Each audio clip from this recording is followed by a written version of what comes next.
আসসালামু আলাইকুম ওরহমতুল্লাহি ওয়াবারাকাতুহ। প্রিয় পরিণতি চ্যানেলের শ্রোতা বন্ধুরা, আশা করি আল্লাহ পাক রব্বুল আলামিনের অশেষ মেহেরবানিতে আপনারা সকলে ভালো আছেন। এই দুনিয়াতে মানুষ নিজের ইচ্ছায় আসে না, তার কোনো অধিকার নেই, কোনো শক্তি নেই এখানে আসার। এ আসা যাবার মাঝখানের সময়টাতে নিজের ইচ্ছা মতো জীবনযাপন করা মহান সৃষ্টিকর্তার অবাধ্যতা। বরং যে মালিক ও সৃষ্টিকর্তা আমাকে এখানে পাঠিয়েছেন, যার হুকুমে আবার এখান থেকে চলে যেতে হবে, তার নির্দেশ অনুযায়ী পথ চলতে হবে, তাহলে সফল কাম হব। আল্লাহ তাআলা আমাদেরকে কিছু কাজ করতে আদেশ করেছেন আর কিছু কাজ না করতে বলেছেন। আর আমাদের সকলের কর্তব্য হলো আল্লাহ তাআলার বন্দেগী করে জীবনযাপন করা। এ দুনিয়া একদিন শেষ হয়ে যাবে, আমরা শেষ হয়ে যাব। আমাদের জীবিত করা হবে কবর থেকে, হাসর কায়েম হবে, হিসাবের জন্য দাঁড়াতে হবে আল্লাহ তাআলার সামনে। এক বুজুর্গ বলেছেন, হে দোস্ত, তুমি দুনিয়াতে যতটুকু সময় থাকবে ততটুকুই দুনিয়ার জন্য চেষ্টা করো, আর যতটুকু সময় তোমাকে পরকালে থাকতে হবে ততটুকু তুমি পরকালের জন্য চেষ্টা করো। আজ আমরা ৬০-৭০ বছরের জিন্দেগির জন্য কত কিছুই না করি, কত চেষ্টা, কত শ্রম, কত ঘাম ঝরাই দুনিয়ার আরামায়েশের জন্য। আর পরকালের জীবন হবে অনন্তকাল, যার শুরু আছে শেষ নেই। সে জীবনের জন্য তো কিছুই করছি না। উলামায়ে কেরামগণ লিখেন, যে জমিনে আসমানের মাঝে যে খালি জায়গা আছে তা যদি সরিষার দানা দিয়ে ভরে দেয়া হয় এবং একটি পাখি ১০০০ বছর পর পর তা থেকে একটি দানা খায়, এভাবে একসময় দেখা যাবে যে জমিন ও আসমানের মাঝে যত দানা ছিল সব শেষ হয়ে গেছে। কিন্তু আখিরাতের জিন্দেগি কখনোই শেষ হবে না। সে জিন্দেগির জন্য আমরা কি প্রস্তুতি নিচ্ছি? অবুঝের মতো আর কত সময় নষ্ট করব? মরণ তো আমার খুব কাছে, কিন্তু প্রস্তুতি কি নিয়েছি? রাসূলুল্লাহ সাল্লাল্লাহু আলাইহি ওয়াসাল্লামকে সাহাবীগণ প্রশ্ন করেন, হে আল্লাহ তাআলার নবী, মানুষের মধ্যে সবচেয়ে বেশি জ্ঞানী ব্যক্তিকে? জবাবে রাসূলুল্লাহ সাল্লাল্লাহু আলাইহি ওয়াসাল্লাম বলেন, যে মৃত্যুকে সবচেয়ে বেশি স্মরণ করে এবং যে ব্যক্তি মৃত্যুর জন্য সবচেয়ে বেশি প্রস্তুতি নেয়, সে হলো জ্ঞানী ব্যক্তি। দুনিয়াতে মানুষ যতই বড় আশা করুক, যত ভালো বাড়িঘর তৈরি করুক, অবশেষে তাকে দুনিয়ার সব কিছু ছেড়ে চলে যেতে হবে। হাদিসে পাকে বলা হয়েছে, কুং ফিদ দুনিয়া কাআন্নাকা গরিবুন আও আবিরু সাবিল। অর্থাৎ দুনিয়াতে তুমি এমনভাবে থাকো যেন তুমি একজন প্রবাসী অথবা একজন পথিক মুসাফির। দুনিয়ার জিন্দেগি হলো পরীক্ষার প্রস্তুতির ময়দান। ওই পরীক্ষার প্রশ্ন হবে দুটি। রাসূল আকরাম সাল্লাল্লাহু আলাইহি ওয়াসাল্লাম বলেছেন, প্রথম প্রশ্ন কবরের মধ্যে হবে, যেখানে আমাদেরকে ৩টি প্রশ্ন করা হবে আর প্রশ্নের উত্তর দিতে হবে। প্রথম প্রশ্ন হবে, মান রব্বুকা, তোমার প্রভুকে। এরপর দ্বিতীয় প্রশ্ন করা হবে, ওমান নবিয়্যুকা, তোমার নবীকে। এরপর তৃতীয় প্রশ্ন করা হবে, ওমা দীনুকা, তোমার ধর্মকে। এই ৩টি প্রশ্ন করা হবে, ৩টি প্রশ্নের উত্তর দিতে হবে। যদি উত্তর সঠিক না হয় তাহলে মানুষ অকৃতকার্য হয়ে যাবে। কবরের প্রশ্নের উত্তর ওই ব্যক্তি দিতে পারবে যে আল্লাহ তাআলার নির্দেশিত পথে চলেছে। যে ব্যক্তি হারাম খায়, সুদ ঘুষ নেয়, আল্লাহ তাআলার আদেশ নিষেধ না মেনে ধন সম্পদ কামাইয়ের মধ্যে ডুবে থাকে, তাদের জবান থেকে এ প্রশ্নের উত্তর বের হবে না। যে দুনিয়াতে আল্লাহ তাআলাকে ভুলেছিল, কবরে যখন জিজ্ঞেস করা হবে তোমার প্রভুকে, তখনও সে বলতে পারবে না যে আমার রব আল্লাহ তাআলা। আর যে দুনিয়াতে রাসূলুল্লাহ সাল্লাল্লাহু আলাইহি ওয়াসাল্লামের সুন্নাতকে মনে প্রাণে আদর্শ হিসেবে মেনেছে, তোমার নবীকে এ প্রশ্নের উত্তর তার জন্য সহজ। সে বলবে আমার নবী হযরত মুহাম্মদ সাল্লাল্লাহু আলাইহি ওয়াসাল্লাম। আর যে ব্যক্তি রাসূলুল্লাহ সাল্লাল্লাহু আলাইহি ওয়াসাল্লামের সুন্নাতের খেলাফ চলত, সুন্নাতে নববীকে নিয়ে ঠাট্টা মশকরা করত, সুন্নাতের অনুসারীদেরকে হ্যায় প্রতিপন্ন করত, তার জন্য তোমার নবীকে এর জবাব দেওয়া সম্ভব হবে না। এমনইভাবে যে ইসলামের আদর্শ অনুযায়ী জীবনযাপন করছে, সে উত্তর দেবে আমার দিন ইসলাম। আর যে মুসলমান নাম নিয়ে কাফের বেদিনদের মতো চলাফেরা করত, তার জবানে প্রশ্নের উত্তর দিতে সক্ষম হবে না। প্রিয় ভাই ও বোনেরা, আজ আমরা কত অবুঝের মতো কথা বলি যে আমার তো মাত্র ২০-২৫ বছর বয়স হলো, এ বয়সে দাড়ি রাখলে বুড়া বুড়া লাগবে। আর কেউ কেউ আছে নামাজের কথা বললে বলে, যুবক বয়সে একটু আনন্দ ফুর্তি করে নেই, এখনই যদি দরবেশ হয়ে যাই তাহলে দুনিয়ার আরামায়েশ সব হারাবো, নামাজ আর একটু বয়স হলে পড়ব। এ কথাগুলো কেউ প্রকাশ্যে বলে, আবার কেউ মনের ভেতর গোপন রেখে তা পালন করে। আল্লাহ সবাইকে মাফ করুন। আচ্ছা বলুন তো, আমরা কি ভেবেছি যে মৃত্যু আমার জন্য আমার বৃদ্ধ হওয়া পর্যন্ত অপেক্ষা করবে? আমরা কিভাবে নিশ্চিত হলাম যে মৃত্যু আমাকে বৃদ্ধ হওয়া পর্যন্ত স্পর্শ করবে না? আমাদের সামনে কি এমন শত শত ঘটনা ঘটছে না যে শিশু, বালক, যুবক, পৌঢ় বয়সের মানুষগুলো কবরে শুয়ে আছে? এরপরও আমরা উদাসীন, শিক্ষা গ্রহণ করি না। আল্লাহ তুমি আমাদের সঠিক বুঝ দাও, আমিন। কোরআনে কারিমে আল্লাহ তাআলা বলেছেন, ইজা জাআ আজালুহুম লা ইস্তাখিরুনা সাআতাও ওয়া লা ইস্তাকদিমুন। যখন তাদের নির্ধারিত সময় আসবে, অর্থাৎ মৃত্যু এসে যাবে, তখন তারা এক মুহূর্ত সময়ের জন্য পিছিয়ে যেতে পারবে না এবং এগুতেও পারবে না। মৃত্যু এসে গেলে এক মুহূর্ত পিছাবে না, সময় নির্ধারিত। আমাদেরকে সময় মতো এর স্বাদ গ্রহণ করতে হবে। যদি পানির পেয়ালাটাও হাতে থাকে আর আমি মুখে পানি নিয়েছি খাওয়ার জন্য, এমনকি পানি গলার অর্ধেক পৌঁছেছে, এমন সময় আমার জান কবজ করা হবে। সময় নির্ধারিত, একটুও হেরফের হবে না। আল্লাহ তাআলা আমাদেরকে সময় থাকতে প্রস্তুতি নেওয়ার তৌফিক দিন, আমিন। এক বাদশার একটি বিশাল বাগান ছিল। এ বাগানের কয়েকটি অংশ ছিল। প্রত্যেক অংশে বিভিন্ন রকমের ফলের গাছ লাগানো ছিল।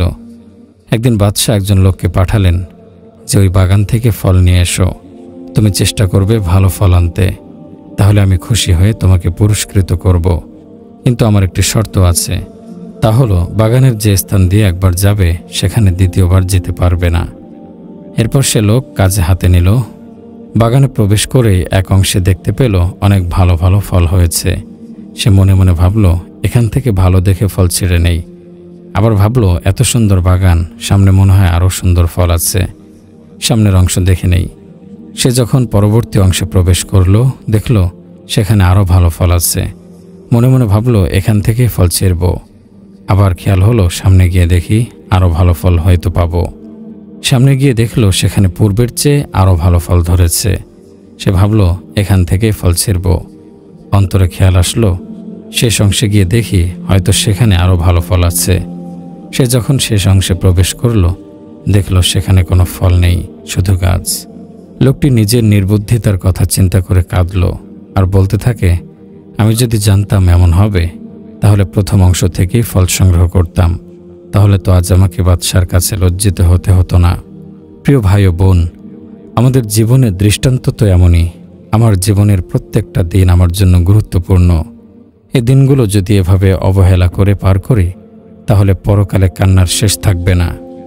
আজ নয় কাল থেকে নেক আমল করব, এমন মনোভাব যদি থাকে, তাহলে কাল কাল করতে করতে আমার জীবন শেষ হয়ে যাবে। মৃত্যু এসে যাবে, কবরে আমার চিরস্থায়ী জীবনের শুরু হবে।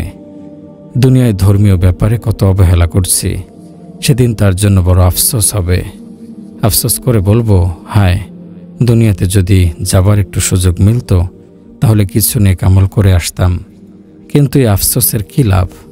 দুনিয়ার জিন্দেগির পর্ব শেষ হয়ে গেছে। এজন্যই সময়ের গুরুত্ব বোঝা ও এর মূল্যায়ন করা খুবই জরুরি।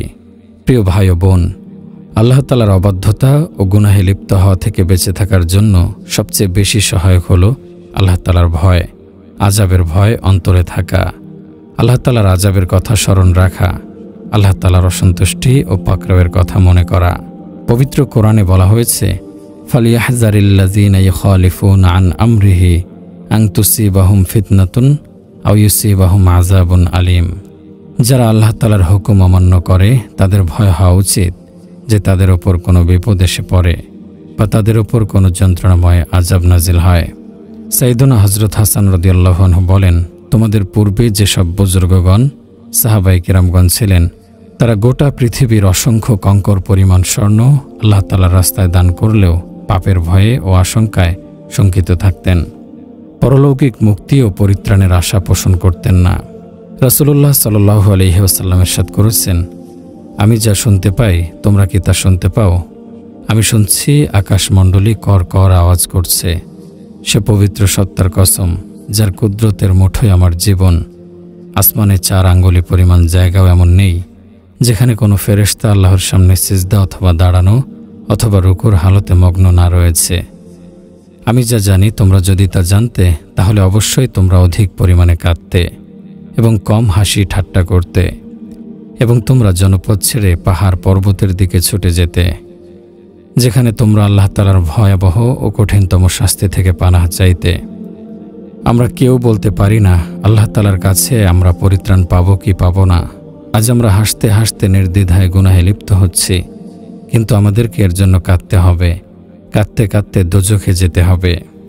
প্রিয় ভাই ও বোনেরা, পাপাচার ছেড়ে আল্লাহ তাআলার আযাবের ভয় করুন, আল্লাহ তাআলার রহমতের আশা করুন। আমরা তো পাপাচার আর অনাচার করে দুনিয়াটা ভরে ফেলেছি, নিজেদেরকে আল্লাহ তাআলার আযাব গজবের যোগ্য করে ফেলেছি। এখন একমাত্র আল্লাহ তাআলার ভয় আমাদেরকে বাঁচাতে পারে, তার দরবারে নিঃস্বার্থ তওবা আমাদেরকে বাঁচাতে পারে। বান্দার তওবা আল্লাহ তাআলার কাছে খুব প্রিয়, বান্দার অনুতপ্ত হৃদয়ের আকুতি আল্লাহ খুব পছন্দ করেন। বুখারী ও মুসলিম শরীফে বর্ণিত আছে, হযরত নবী করিম সাল্লাল্লাহু আলাইহি ওয়াসাল্লাম 7 শ্রেণীর লোকের কথা উল্লেখ করেছেন, যাদেরকে আল্লাহ তাআলা কিয়ামতের সে ভয়াবহ দিনেও আরশের ছায়াতলে আশ্রয় দেবেন, যেদিন আরশের ছায়া ছাড়া আর কোনো ছায়া থাকবে না। তাদের মধ্যে 1 শ্রেণীর লোক হলো যারা একাকিত্বে আল্লাহ তাআলাকে স্মরণ করে, অর্থাৎ আল্লাহ তাআলার সতর্কবাণী ও শাস্তির কথা স্মরণ করে নিজের অবাধ্যতা ও পাপের কারণে ভীত সন্ত্রস্ত হয়, তওবা ও অনুতাপের অশ্রু প্রবাহিত করে। হযরত আব্দুল্লাহ ইবনে আব্বাস রাদিয়াল্লাহু আনহু বর্ণনা করেন, হযরত রাসূল আকরাম সাল্লাল্লাহু আলাইহি ওয়াসাল্লাম বলেছেন, দোজখের আগুন সে চক্ষুকে কোনোদিন স্পর্শ করবে না যে চক্ষু আল্লাহ তাআলার ভয়ে কেঁদেছে। এমনিভাবে যে চক্ষু আল্লাহ তাআলার পথে পাহারায় জাগ্রত ছিল তাকেও আগুন স্পর্শ করবে না। হযরত আবু হুরায়রা রাদিয়াল্লাহু আনহু থেকে বর্ণিত, রাসূলুল্লাহ সাল্লাল্লাহু আলাইহি ওয়াসাল্লাম বলেছেন, সকল চোখই রোদন করবে কিয়ামতের দিন, কেবলমাত্র ওই চোখগুলো ছাড়া যেগুলো আল্লাহ তাআলার নিষেধ করা বস্তুর প্রতি দৃষ্টিপাত করা থেকে বিরত থেকেছে, অথবা আল্লাহ তাআলার পথে জিহাদ ও মুজাহাদায় থাকার দরুন রাতে জাগ্রত ছিল, অথবা আল্লাহ তাআলার ভয়ে ক্রন্দন করে মাছির মস্তক পরিমাণ হলেও অশ্রুপাত করেছে। একদিন এক গুনাহগার বান্দা গুনাহ করার পর অনুশোচনায় জর্জরিত হয়ে আল্লাহ তাআলার দরবারে আরজ করল, ইয়া আল্লাহ, আমি গুনাহ করে ফেলেছি, আমাকে মাফ করে দিন। আল্লাহ তাআলা বলেন, আমার বান্দা গুনাহ করার পর অনুতপ্ত হয়ে আমার কাছে ক্ষমা চেয়েছে, আমার প্রতি বান্দার ঈমান আছে, সে বিশ্বাস করে যে আমি মাফ করে থাকি, গুনাহের জন্য শাস্তি দেই, আল্লাহ তাআলা তাকে মাফ করে দেন। সে বান্দা কিছুকাল পাপ কাজ থেকে বিরত ছিল, একদিন আবার সে পাপ করে ফেলে, আবার তার অন্তরে অনুশোচনা আসে, সে ভারাক্রান্ত হৃদয়ে আবার আল্লাহ তাআলার দরবারে ক্ষমা চাইল, তার গুনাহ আল্লাহ তাআলা মাফ করে দেন।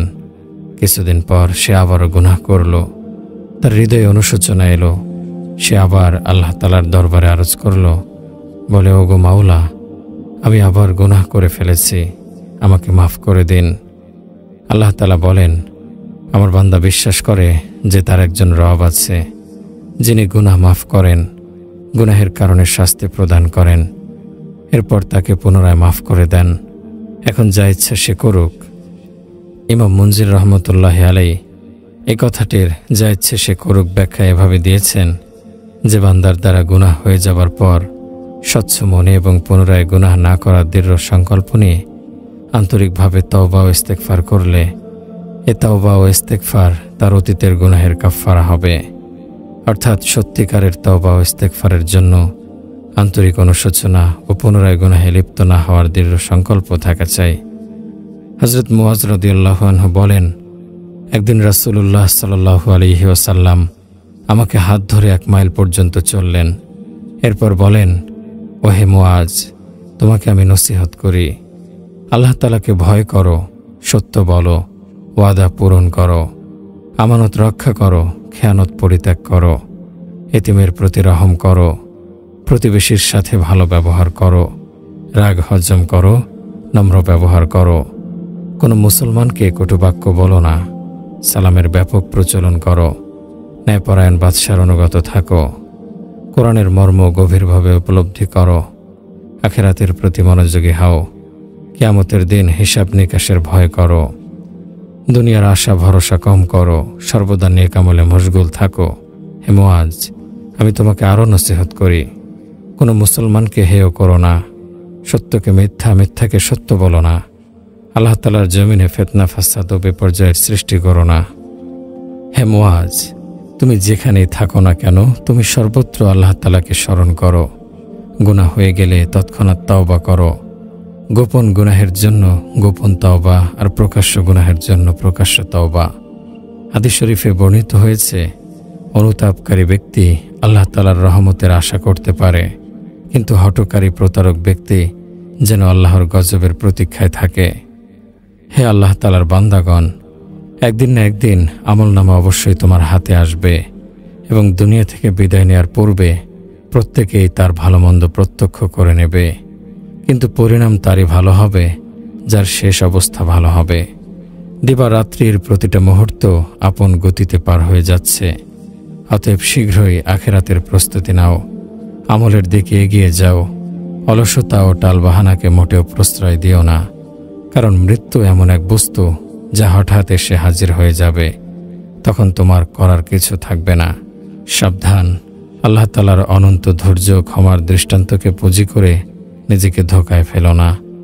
বাইহাকী শরীফের হাদিস, যে ব্যক্তি আল্লাহ তাআলার কাছে তওবা ও ক্ষমা প্রার্থনার পর পুনরায় গুনাহে লিপ্ত হলো, সে যেন আল্লাহ তাআলার সাথে ঠাট্টা করল।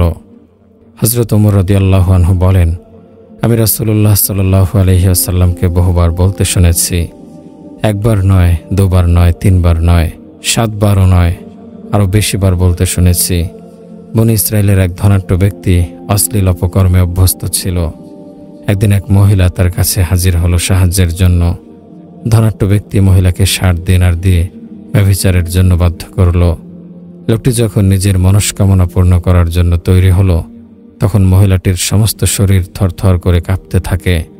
মহিলা কাঁদতে থাকে।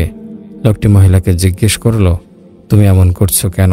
তাহলে কি আমাকে তোমার পছন্দ হচ্ছে না? মহিলাটি বলে, না, বরং আমি কাঁদছি এ কারণে যে জীবনে কোনোদিন ব্যভিচারে লিপ্ত হয়নি। আজকে শুধুমাত্র ক্ষুধার যন্ত্রণা সহ্য করতে না পেরে এ কাজের জন্য বাধ্য হচ্ছি। এজন্য আমি বিচলিত, ভীত।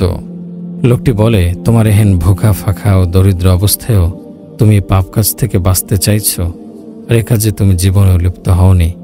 যাও, এ দিনারগুলো তোমার জন্য, আর আল্লাহ তাআলার কসম করে বলছি, আমিও ভবিষ্যতে এ কাজ আর কোনোদিন করব না। আল্লাহ তাআলার কি কুদরত, সে রাতেই লোকটির মৃত্যু হয়। লোকজন সকালে ঘুম থেকে উঠে দেখে তার বাড়ির দরজায় লেখা, আল্লাহ তাআলা এই লোকটিকে মাফ করে দিয়েছেন। আল্লাহ তাআলার নবী হযরত মুসা আলাইহিস সালামের জামানায় এক ব্যক্তি ছিল যে তওবা করে আবার গুনাহ করত। আল্লাহ তাআলা হযরত মুসা আলাইহিস সালামকে ওহীর মাধ্যমে বলেন, ওহে মুসা, ওই ব্যক্তিকে বলে দাও, সে যদি আবার তওবা করে, তা ভঙ্গ করে, তাহলে আমি তার প্রতি অসন্তুষ্ট হব এবং তাকে কঠিন শাস্তি দেব। হযরত মুসা আলাইহিস সালাম এ কথাটি সে ব্যক্তিকে জানিয়ে দেন। এরপর লোকটি কিছুদিন ধৈর্য ধরল, গুনাহমুক্ত জীবন যাপন করতে থাকে, কিন্তু সে অধৈর্য হয়ে আবার গুনাহ করে ফেলে।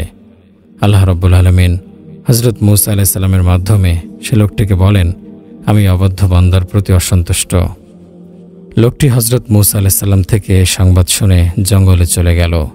নির্জনে বসে আল্লাহ তাআলাকে উদ্দেশ্য করে বলতে থাকে, হে আল্লাহ রহমানুর রাহিম, আপনি মুসা আলাইহিস সালামের মাধ্যমে আমাকে সংবাদ দিয়েছেন যে আমার প্রতি আপনি অসন্তুষ্ট। হে পরওয়ারদিগার, আমার অবাধ্যতায় আপনার কোনো ক্ষতি হবে না।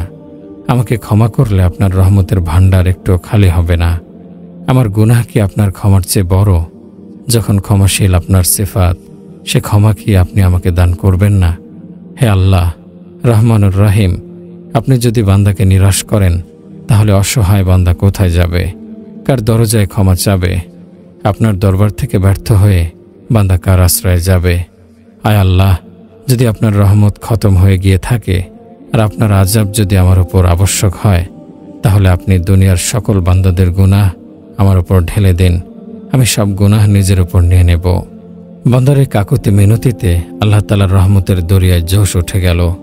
আল্লাহ তাআলা হযরত মুসা আলাইহিস সালামের মাধ্যমে সংবাদ পাঠালেন যে, হে আমার অবাধ্য বান্দা, তুমি আমার রহমতের ব্যাপারে নিরাশ নও। তোমার অন্তরে বিশ্বাস দৃঢ় যে আমি ক্ষমা করতে পারি, শাস্তি দিতে পারি। যদি তোমার অন্যায় জমিন ও আসমান পর্যন্ত ছেয়ে যায়, এরপরও আমি তোমাকে ক্ষমা করব, কারণ আমার রহমত ও ক্ষমাশীলতার প্রতি তোমার পূর্ণ আস্থা ও বিশ্বাস আছে। এখানে বিশেষভাবে লক্ষণীয় যে আল্লাহ তাআলা বান্দাদের পাপ ক্ষমা করেন যদি বান্দা খাঁটি মনে তওবা করে। আল্লাহ পাক বান্দাকে সুযোগ দিয়েছেন যেন কোনো ভুল হলে তা শুধরে নিতে পারে, তওবা করে নিজেকে পবিত্র করতে পারে।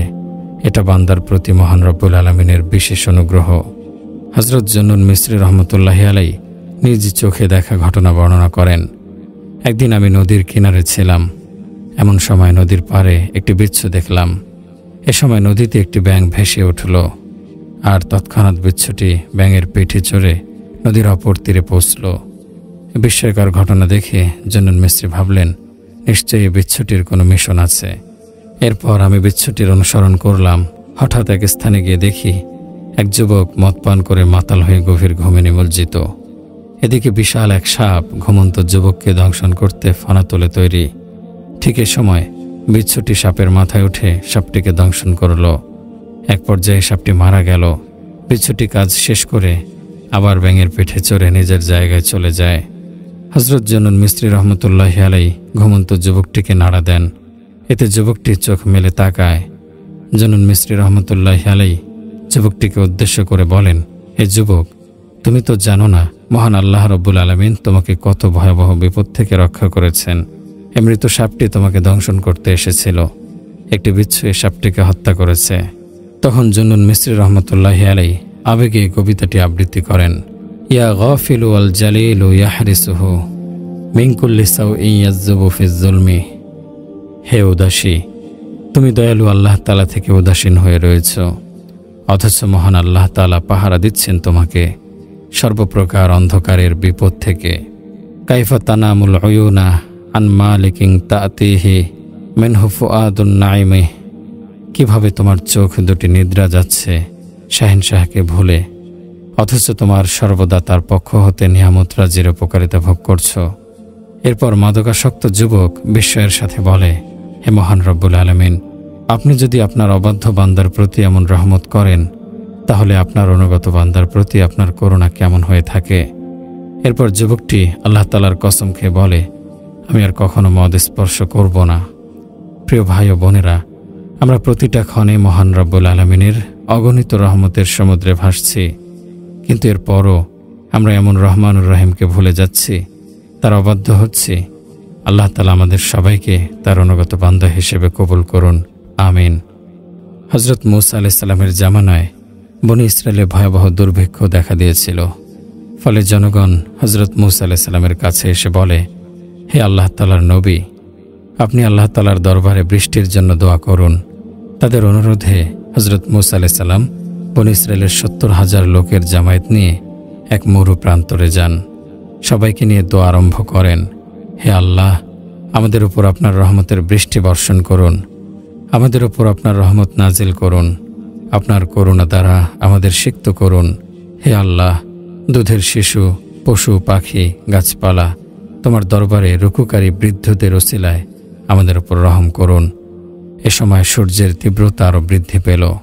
হযরত মূসা আলাইহিস সালাম আবারও আল্লাহ তাআলার দরবারে আরজি পেশ করতে লাগলেন, হে আল্লাহ, আমার মর্যাদা যদি আপনার দরবারে জীর্ণ হয়ে থাকে, তাহলে শেষ জামানার নবী হযরত মুহাম্মদ সাল্লাল্লাহু আলাইহি ওয়াসাল্লামের ওসিলায় আমাদের উপর বৃষ্টি বর্ষণ করুন। আল্লাহ তাআলা হযরত মূসা আলাইহিস সালামের কাছে ওহী পাঠালেন, হে মূসা, আমার দরবারে তোমার মর্যাদা কমেনি, আমার কাছে তোমার মর্যাদা অটুট আছে। কিন্তু এই মজলিসে এমন একজন লোক আছে যে ৪০ বছর যাবৎ আমার অবাধ্যতায় কাটিয়েছে, আমাকে অসন্তুষ্ট করেছে। তুমি ঘোষণা করে দাও যেন সে লোকটি তোমাদের মধ্য থেকে বের হয়ে যায়। তার কারণে আমি তোমাদেরকে আমার রহমতের বৃষ্টি থেকে বঞ্চিত করেছি। হযরত মূসা আলাইহিস সালাম ঘোষণা করে দেন, হে অমুক অপরাধী বান্দা, যে ৪০ বছর যাবৎ আল্লাহ তাআলার অবাধ্যতায় লিপ্ত, আমাদের মধ্য থেকে বের হয়ে যাও। তোমার কারণে আমরা সবাই আল্লাহ তাআলার রহমতের বৃষ্টি থেকে বঞ্চিত হচ্ছি। এ ঘোষণা শোনার পর এক ব্যক্তি দাঁড়ালো, আশেপাশে তাকিয়ে দেখল আর কেউ দাঁড়ায়নি। সে বুঝল তাকে উদ্দেশ্য করেই এ ঘোষণা দেয়া হয়েছে। সে মনে মনে ভাবল, আমি যদি এখন এখান থেকে বের হই, তাহলে বনী ইসরায়েলের সবাই জানবে আমি নাফরমান। এটা আমার জন্য চরম লজ্জাকর ব্যাপার, এতে আমি অপমানিত হব। আর যদি না বের হই, তাহলে রহমতের বৃষ্টি আসবে না। তাই সে মহান রব্বুল আলামিনের দরবারে নিজেকে সোপর্দ করার ইচ্ছা করল। সে কাপড়ের মাধ্যমে নিজের মাথা আবৃত করে নিজের কৃত পাপ পঙ্কিল কর্মকাণ্ডের জন্য তাওবা করল। বলল, হে আল্লাহ, হে আমার পালনকর্তা, আমার রিজিকদাতা, দুনিয়ার মালিক, আমি 40 বছর ধরে আপনার অবাধ্যতা করে আসছি। আজ আমি আমার কৃত গুনাহগুলো থেকে তাওবা করে আপনার অনুগত বান্দা হয়ে আপনার মহান দরবারে হাজির হয়েছি। আমাকে আপনি কবুল করুন।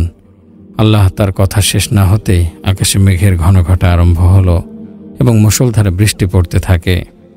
হঠাৎ বৃষ্টি বর্ষণের এই দৃশ্য দেখে হযরত মূসা আলাইহিস সালাম বলেন, হে আল্লাহ, কী কারণে আমাদের প্রতি আপনার অনুকম্পার বৃষ্টি বর্ষিত হলো, অথচ আমার ঘোষণায় একজন এখান থেকে বের হয়নি।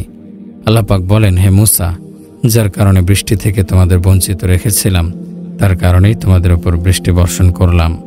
হযরত মূসা আলাইহিস সালাম আরজ করেন, হে আল্লাহ, আপনার একান্ত অনুগত বান্দাকে আমাকে দেখার সুযোগ করে দিন।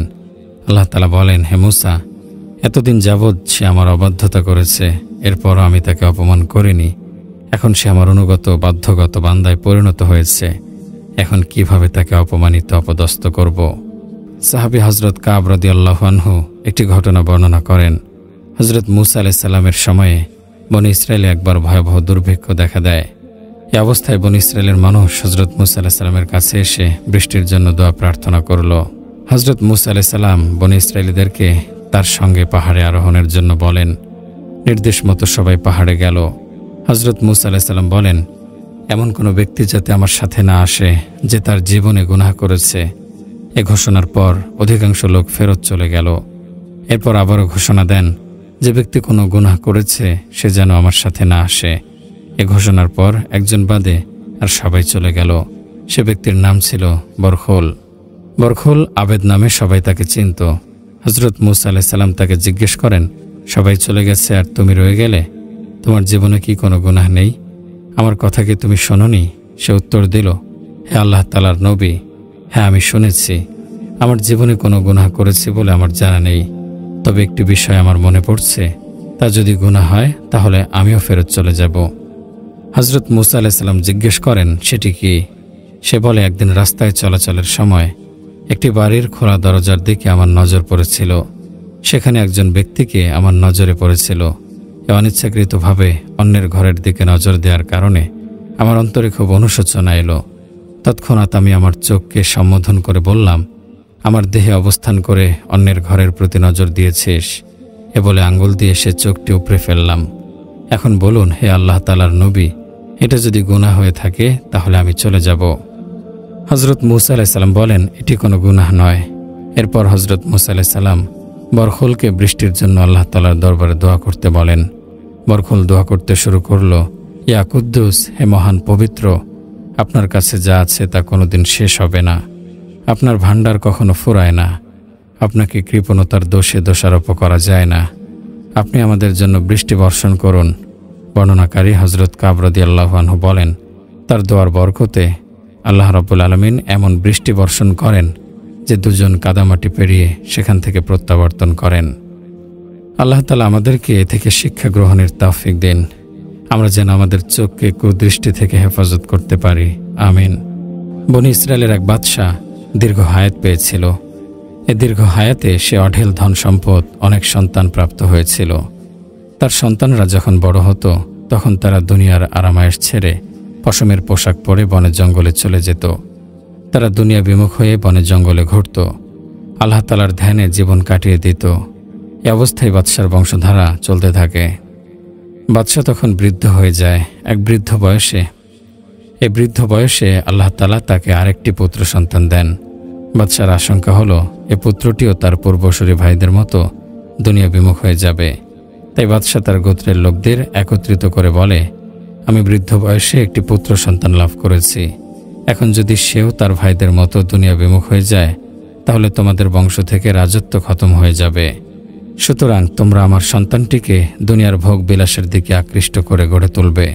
তাতে আমার বংশ যেমন রক্ষা হবে আর তোমাদের বংশে রাজত্বের ধারাবাহিকতাও রক্ষা হবে।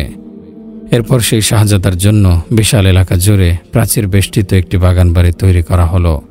শাহজাদা দীর্ঘদিন যাবৎ সে প্রাচীর ঘেরা বাগান বাড়িতেই কাটাতে থাকে। একসময় সে পরিণত বয়সে উপনীত হলো।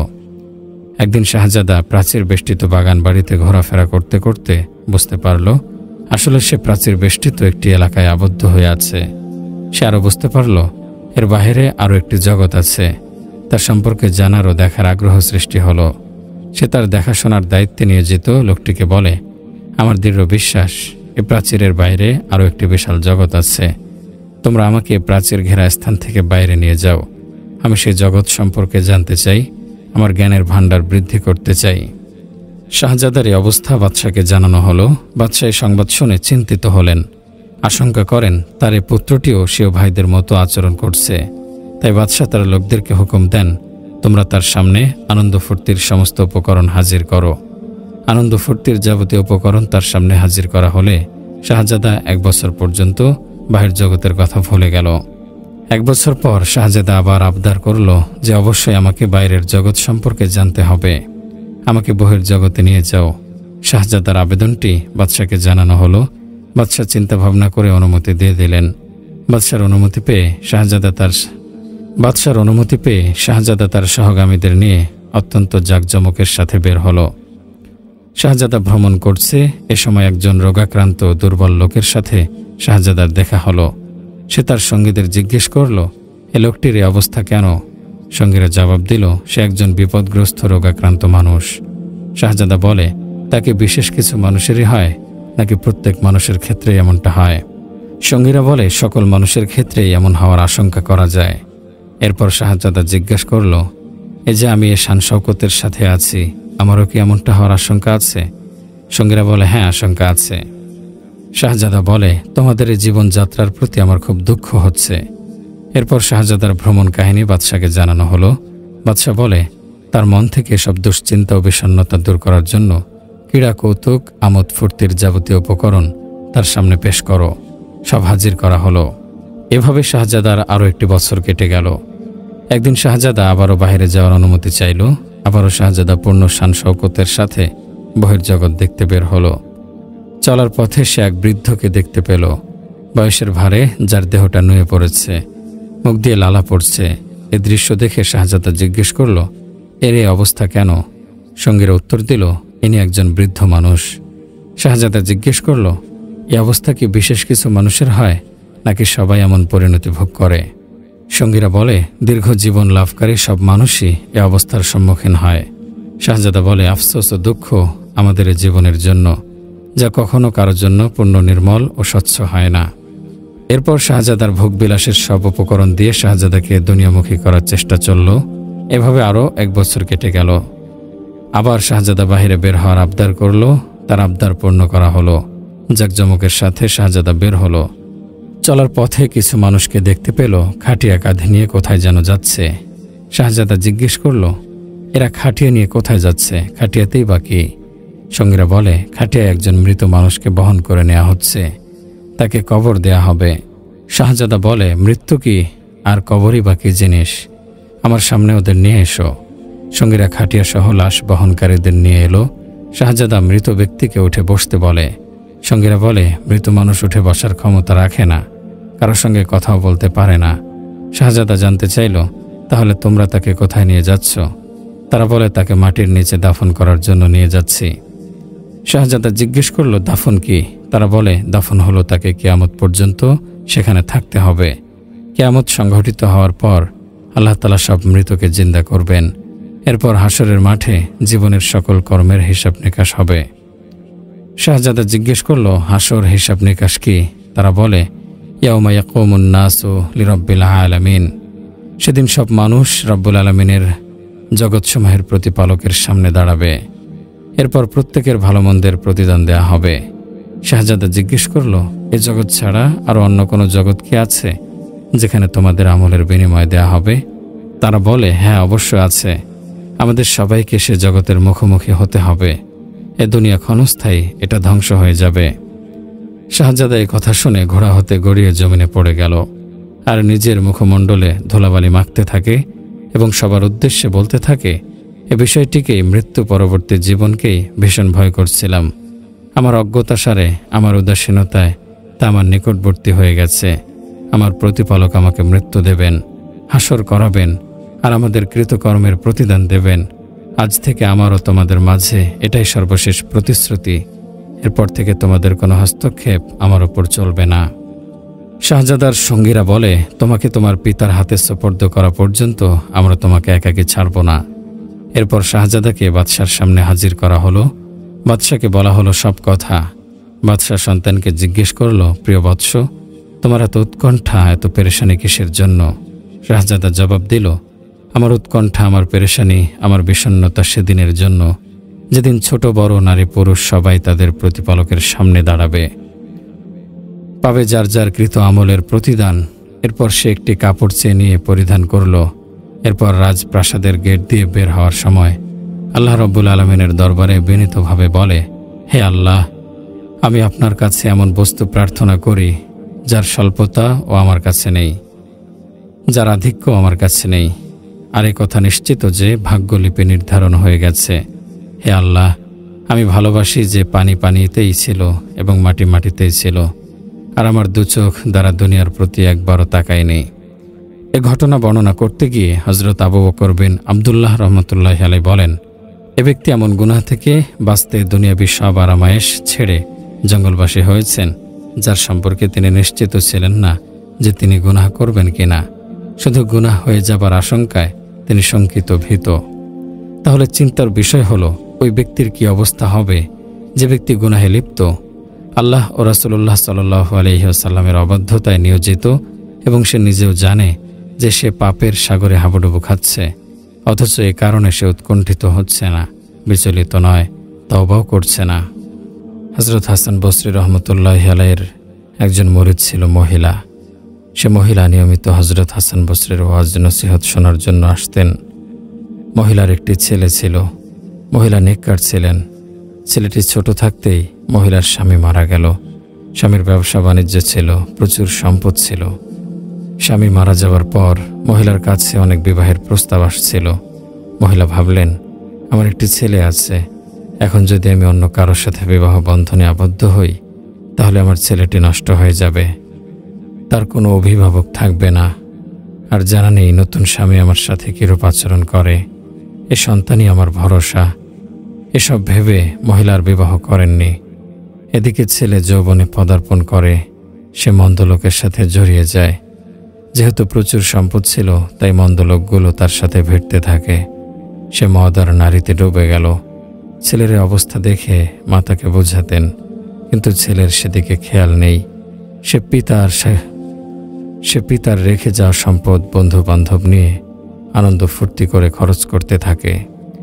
মা কোনো উপায় না দেখে ছেলেকে হযরত হাসান বসরির কাছে নিয়ে যান। হযরত হাসান বসরিও তাকে অনেক বোঝালেন, কিন্তু ছেলেটির ভালোর দিকে কোনো খেয়ালই ছিল না।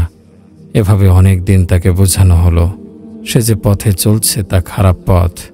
মা ছেলের জন্য দোয়া করতেন, হযরত হাসান বসরিও দোয়া করতেন। কোনো কিছুতেই তাকে আছর করল না।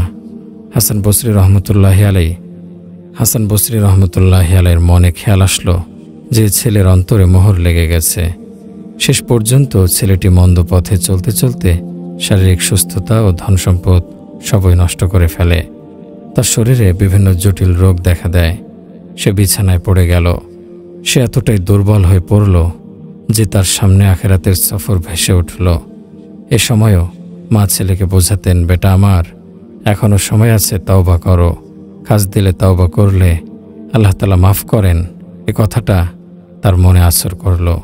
সে বলতে থাকে, মা, আমি কিভাবে তওবা করব? আমি তো গুনাহ করতে করতে জীবনটাই শেষ করে এসেছি। এ গুনাহের কি ক্ষমা আছে? মা বলেন, বেটা, হযরত হাসান বসরির কাছে জিজ্ঞাসা কর।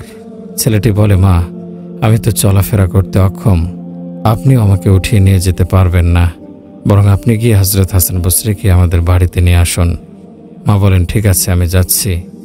এরপর ছেলে বলে, মা, আপনি ফিরে আসার আগেই যদি আমি মারা যাই তাহলে হযরতকে বলবেন আমার জানাজা পড়াতে। মা হযরত হাসান বসরির কাছে যান। হযরত হাসান বসরি তখন দুপুরে খানা খেয়ে বিশ্রাম নিচ্ছিলেন। মা দরজায় আওয়াজ দেন। হযরত হাসান বসরি জিজ্ঞেস করেন, কে? মা উত্তর দেন, হযরত, আমি আপনার মুরিদ। আমার ছেলের অন্তিম মুহূর্তে উপস্থিত, সে তওবা করতে চাইছে, অতএব দয়া করে আপনি আমাদের ঘরে চলুন এবং ছেলেকে তওবা করিয়ে দিন। হযরত হাসান বসরি রহমতুল্লাহি আলাইহি মনে মনে ভাবলেন, বছরের পর বছর তার পেছনে মেহনত করে কোনো ফল পেলাম না, এখন আর কি হবে? মনে হয় সে আমাকে পুনরায় ধোঁকা দেবে। তিনি বলেন, আমি যেতে পারবো না। মা বলেন, হজরত, সে তো এও বলেছে যে আমার মৃত্যুর পর আমার জানাজার নামাজ হজরত হাসান বসরি পড়াবেন।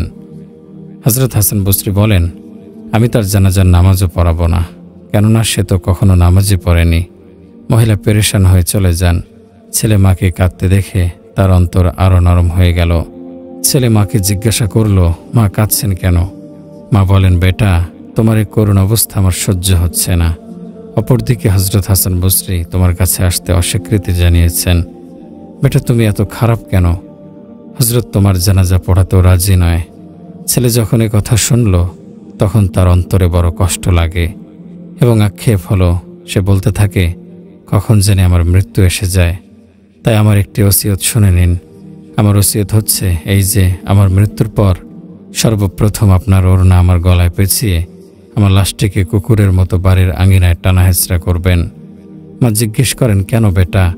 ছেলে বলে, মা, তার কারণ হলো এতে দুনিয়ার মানুষের জানা হয়ে যাবে যে ব্যক্তি তার রব এবং মা বাবার অবাধ্য হয় তার শেষ পরিণতি এমনই হয়। আমার মা, আপনি আমাকে কবরস্থানে দাফন করবেন না, বরং এই আঙিনাতেই দাফন করে দেবেন, কেননা আমার গুনাহের কারণে কবরস্থানের অন্যান্য মৃতদেরও কষ্ট হবে। যুবক যখন অসহায় অবস্থায় দুঃখ ভারাক্রান্ত হৃদয়ে এ কথাগুলো বলে, তার এ কথাগুলো মহান রব্বুল আলামিনের কাছে ভালো লাগে। এরপর যুবকটির মৃত্যু হয়। এইমাত্র যুবকটির রূহ বের হয়ে গেল। মা কাঁদছেন, এমন সময় কেউ দরজায় করাঘাত করল। মা ভেতর থেকে জিজ্ঞেস করেন, কে? জবাব এলো, আমি হাসান বসরি। মা হতবাক হয়ে বললেন, হজরত, আপনি কিভাবে? হজরত হাসান বসরি বলেন, দেখুন, আপনি চলে আসার পর আমার ঘুম এসে গিয়েছিল। তখন স্বপ্নে দেখলাম মহান রব্বুল আলামিন আমাকে বলছেন, হাসান, তুমি আমার কেমন বন্ধু যে আমার একজন অলির জানাজা পড়াতে অস্বীকার করছো? আমি তখনই বুঝে গেলাম যে আল্লাহ তাআলা আপনার ছেলের তওবা কবুল করেছেন, আর আমি তখনই আপনার ছেলের জানাজা পড়ার জন্য ছুটে এলাম। প্রিয় ভাই ও বোন, মৃত্যুর কয়েক মুহূর্ত আগেও যদি বান্দা তার কৃতকর্মের জন্য লজ্জিত হয়ে আল্লাহ তাআলার দরবারে তওবা করে, তাহলে আল্লাহ তাআলা তার জীবনের সমস্ত গুনাহ মাফ করে দেন। তাই আমাদের সবার উচিত পাপের জন্য লজ্জিত হয়ে মহান রব্বুল আলামিনের দরবারে সত্য দিলে তওবা করা। আল্লাহ রব্বুল আলামিন আমাদের সবাইকে খাস দিলে তওবা করার তৌফিক দিন, গুনাহ থেকে বেঁচে থাকার তৌফিক দিন। আমিন। যে মহান রব্বুল আলামিনের সাথে কাউকে শরীক করল, সে দুনিয়া ও আখিরাতে উভয় স্থানে আল্লাহ তাআলার আযাব গজবের উপযুক্ত হয়ে গেল। আল্লাহ তাআলা কোরআনে কারিমে বলেছেন, ইন্নাহু মান ইউশরিক বিল্লাহি ফাকাদ হারামাল্লাহু আলাইহিল জান্নাতা ওয়া মাওয়াহুন নার ওয়া মা লিয-যালিমিনা মিন আনসার। এবং জেনে রেখো, যে ব্যক্তি আল্লাহ তাআলার সাথে শিরক করবে, আল্লাহ তাআলা তার জন্য জান্নাত হারাম করে দেবেন এবং তার ঠিকানা জাহান্নামে, এবং জালেমদের কোনো সাহায্যকারী নেই।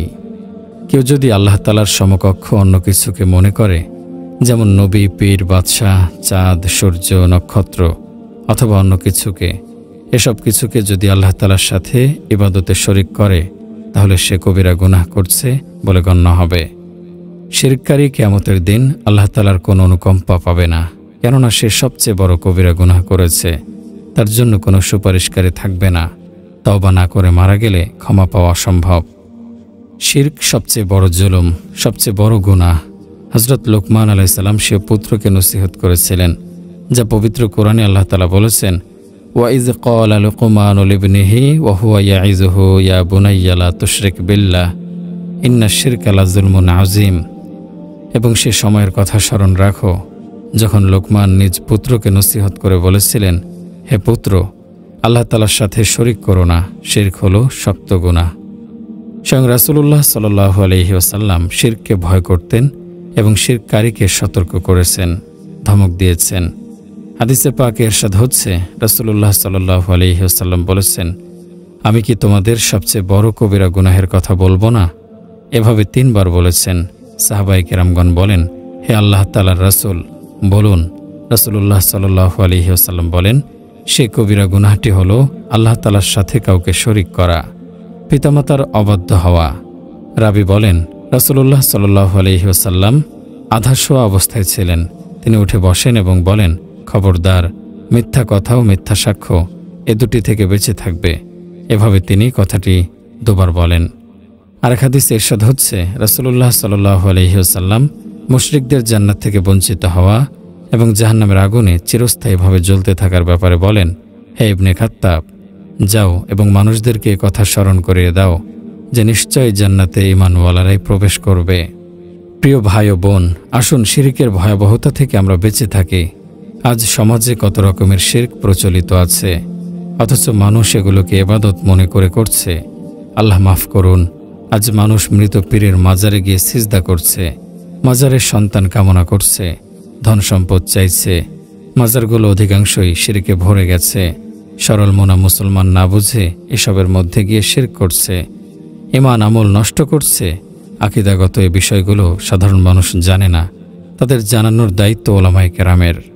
মুবাল্লিগদের, যারা দ্বীনের কাজ করছেন তাদের মানুষকে বোঝাতে হবে। শিরকের ভয়াবহতা, এর পরিণতি মানুষকে বোঝাতে হবে। নিজে বাঁচলে হবে না, নিজে জানলে হবে না। পথহারা মানুষগুলোকে বোঝাতে হবে। জাহান্নামের আযাব থেকে নিজে বাঁচলে হবে না, মানুষকে বাঁচানোর পথ বলতে হবে। আল্লাহ আমাদের কাজ সহজ করে দিন, আমিন।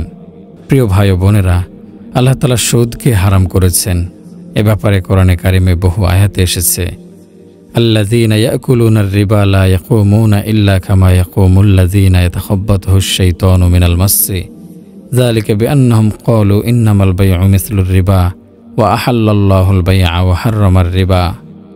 যারা সুদ খায় তারা কিয়ামতের দিন সেভাবেই দাঁড়াবে যেভাবে দাঁড়ায় সে ওই ব্যক্তি যাকে দুষ্ট জিন বিকারগ্রস্ততার দ্বারা উদ্ভ্রান্ত করে দিয়েছে। এ অবস্থায় কারণে হবে যে তারা বলেছে ব্যবসাও তো সুদেরই মতো, অথচ আল্লাহ তাআলা ব্যবসাকে হালাল করেছেন এবং সুদকে হারাম করেছেন। সুদ দুনিয়ার জীবনের উপর খারাপ প্রতিক্রিয়া সৃষ্টি হয়, কেননা সুদ বরকতকে ধ্বংস করে দেয় এবং স্বস্তির বদলে পেরেশানি অর্জন হয়। হাদিসে রাসূল আকরাম সাল্লাল্লাহু আলাইহি ওয়াসাল্লাম ইরশাদ হচ্ছে, রাসূলুল্লাহ সাল্লাল্লাহু আলাইহি ওয়াসাল্লাম বলেছেন, চামড়া কেটে শরীরের সৌন্দর্য বৃদ্ধিকারী সুদগ্রহীতা এবং সুদদাতার প্রতি লানত করেছেন। কুকুর ক্রয় বিক্রয় এবং ব্যভিচারের মাধ্যমে অর্থ উপার্জন করতে কঠোরভাবে নিষেধ করেছেন এবং জীবজন্তুর প্রকৃতি তৈরিকারী অঙ্কনকারীর প্রতিও অভিসম্পাত করেছেন। মুসনাদে আহমদ ও তাবরানী শরীফে বর্ণিত হয়েছে, রাসূলুল্লাহ সাল্লাল্লাহু আলাইহি ওয়াসাল্লাম ইরশাদ করেন, জেনে শুনে সুদের 1 দিরহাম পরিমাণ খাদ্য খাওয়া 36 বার ব্যভিচার করার চেয়েও মারাত্মক ও জঘন্য। ইমাম হাকিম রহমতুল্লাহি আলাইহি হযরত আব্দুল্লাহ ইবনে আব্বাস রাদিয়াল্লাহু আনহু থেকে বর্ণনা করেন, রাসূলুল্লাহ সাল্লাল্লাহু আলাইহি ওয়াসাল্লাম বলেছেন, যখন কোনো জনপদে সুদ ব্যাপক বিস্তার লাভ করে তখন সে জনপদের অধিবাসীরা নিজেদেরকে আল্লাহ তাআলার আযাবের উপযুক্ত করে নেয়। মুসনাদে আহমদে বর্ণিত আছে, যে সম্প্রদায়ের মধ্যে সুদ ব্যাপক বিস্তার লাভ করে তাদের মধ্যে দুর্ভিক্ষ দেখা দেয়, আর যে সম্প্রদায়ের মধ্যে ঘুষের ব্যাপকতা লাভ করে তারা সর্বদা শত্রুর ভয়ে আতঙ্কগ্রস্ত থাকে এবং বৃষ্টি হোক বা না হোক সর্বাবস্থায় অভাব অনটনে জর্জরিত থাকে। মুসনাদে আহমদ ও ইবনে মাজাহ শরীফে বর্ণিত হয়েছে, রাসূলুল্লাহ সাল্লাল্লাহু আলাইহি ওয়াসাল্লাম বলেছেন, যে রাতে আমাকে মেরাজ করানো হলো, আমি যখন সে রাতে সপ্তম আকাশে পৌঁছি তখন উপরের দিকে তাকিয়ে দেখি কেবল বজ্রপাত আর ঘোর অন্ধকার। এরপর একদল লোকের কাছে গেলাম, তাদের পেট ছিল বিশাল ঘরের মতো, বাইরে থেকে এদের পেটের ভেতর সাপবিচ্ছু দেখা যাচ্ছিল। আমি হযরত জিবরাইল আলাইহিস সালামকে জিজ্ঞেস করেছিলাম, এরা কারা? জিবরাইল আলাইহিস সালাম বলেন, এরা সুদখোর।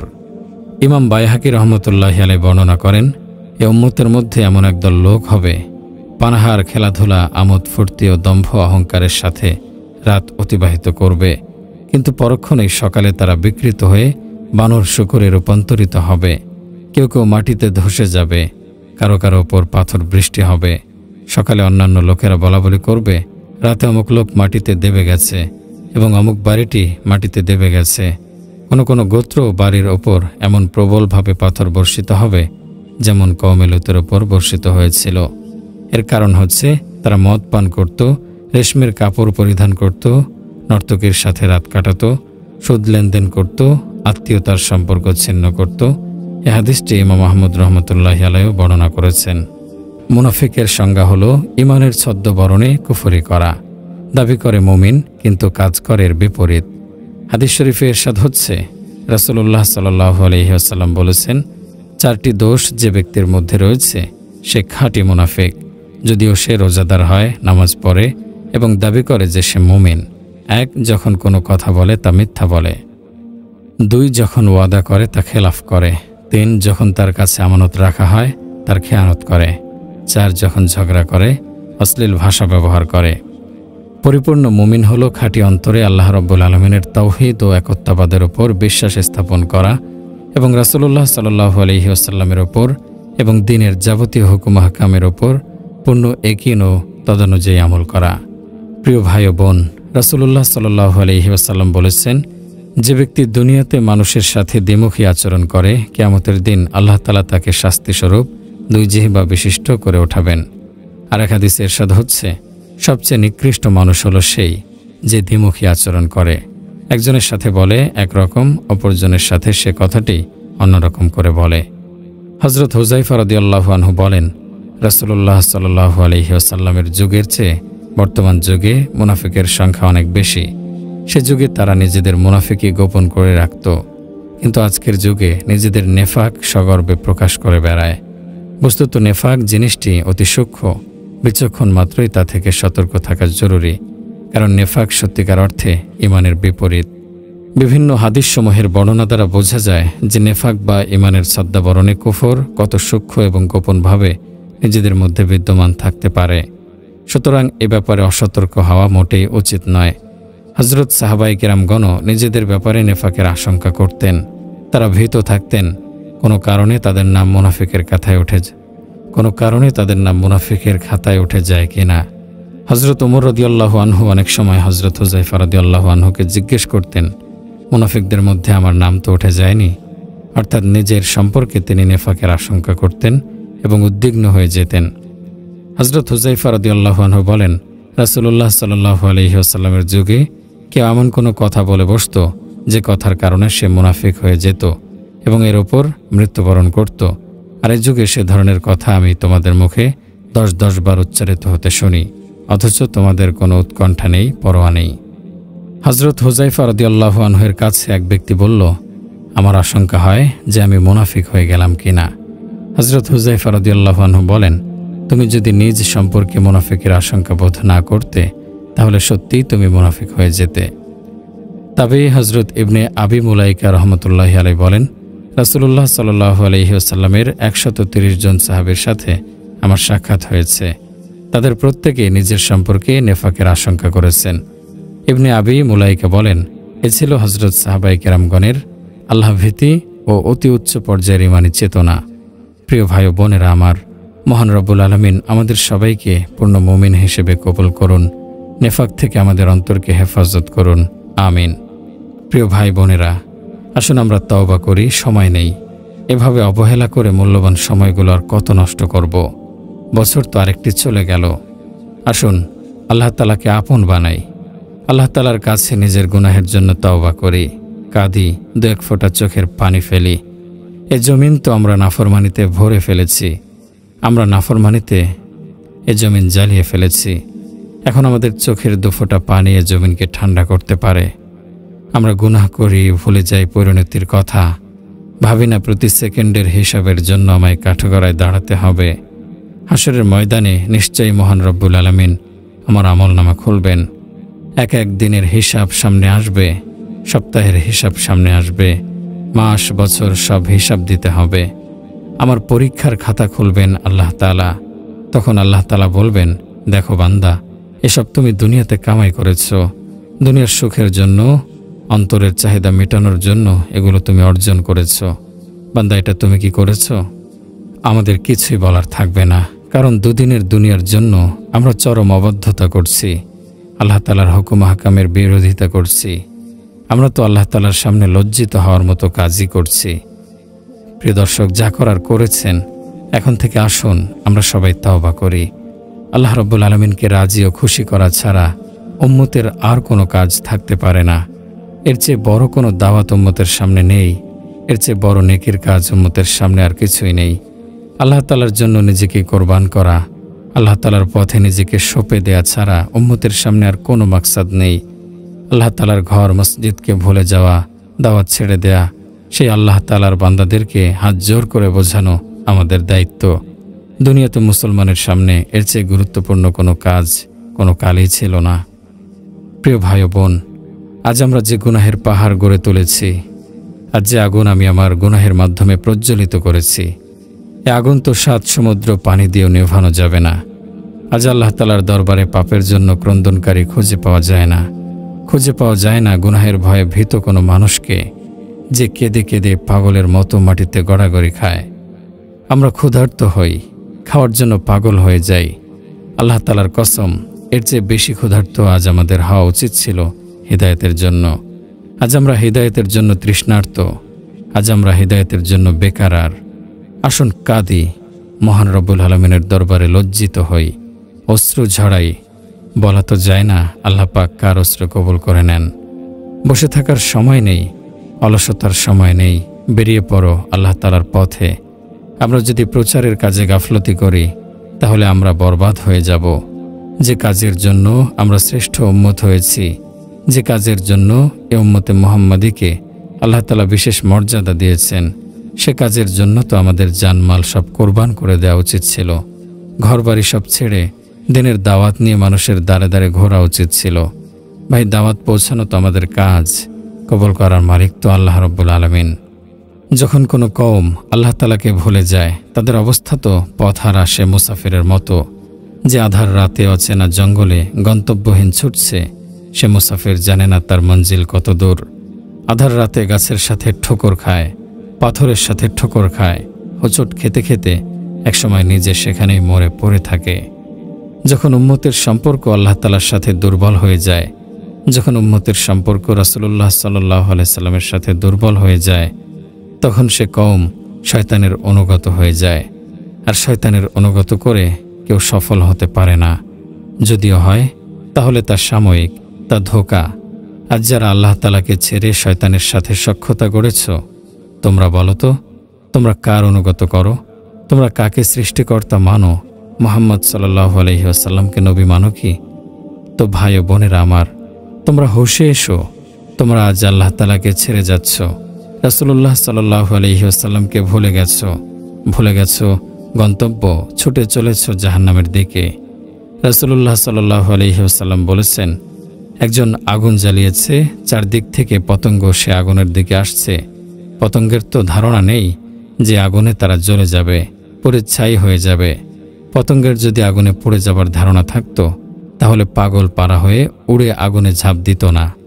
প্রিয় মুসলমান ভাই ও বোনেরা, রাসূলুল্লাহ সাল্লাল্লাহু আলাইহি ওয়াসাল্লাম কত সুন্দর একটি উদাহরণ দিয়ে আমাদের বোঝাতে চেয়েছেন যে জাহান্নামের আগুন দাউ দাউ করে জ্বলছে, আর আমরা পতঙ্গের মতো তাতে ঝাঁপিয়ে পড়তে যাচ্ছি। তিনি আমাদের হিদায়াতের দিকে ডেকেছেন, সত্য দিন নিয়ে এসেছেন, সত্য পথ নিয়ে এসেছেন, মুক্তির পথ বাতলে দিয়েছেন।